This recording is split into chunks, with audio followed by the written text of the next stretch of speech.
I bambini di tutte le età, dai grandi ai piccini, dagli 0 ai 99 anni. Insomma, chiunque ami giocare si prepari perché il 30 maggio torna la giornata mondiale del gioco e Udine anche quest'anno sarà la capitale del divertimento. La giornata si svilupperà dalle 11 alle 19 e sarà organizzata dal comune di Udine e coinvolgerà oltre 50 tra enti, associazioni, cooperative, realtà private e cittadini, con oltre 60 postazioni gioco sparse per la città, dalla Roggia del Lionello a via Mercato Vecchio, da Piazza Duomo alla ludoteca comunale ai Giardini del Torso.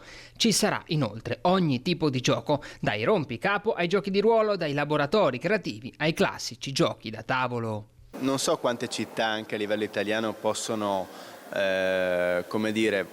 vantare la densità di questa giornata che Udine vive ormai da più di 20 anni grazie a uno splendido lavoro di rete che vede la nostra ludoteca, i nostri servizi comunali insieme a tante associazioni, tante realtà, il mondo della cooperazione che rende ricca non solo questa giornata, ma ad un lavoro direi quotidiano per sviluppare le grandi potenzialità che ha il gioco. Il gioco è socialità, il gioco è educazione, il gioco è salute, è benessere. Ecco, tutto questo viene riaffermato in questa grande giornata che rende la nostra città, ripeto, fiera di essere tra le poche che le celebra in questo modo.